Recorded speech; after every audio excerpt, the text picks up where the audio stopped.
অনেক মজা হলো আজকে।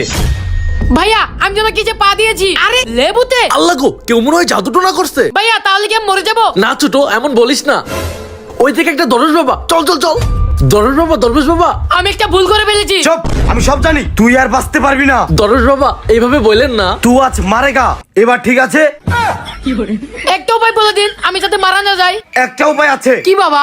তোর হাত কেটে ফেলতে হবে। হ্যাঁ হ্যাঁ, কেটে দিন কেটে দিন। এই তোর হাত দে। আহ কি ব্যথা আহ। বাস, যেই হাতে তুই লেবু ধরেছিলি সেই হাত কেটে ফেলা শেষ, তোর বিপদও শেষ। দরবেশ বাবা আমি তো ডান হাতে লেবু ধরেছিলাম, আপনি তো আমার বাম হাত কেটে ফেলেছেন। বাকি ডান হাতে কাটতে হবে এখন। আমার দুই হাতে কেটে ফেললো। কোথায় ফেলেছিস? কোথায় কোথায়? ভাইয়া এখানেই তো লেবু ফেলেছিলাম। খোঁজ, ভালো করে লেবু খোঁজ।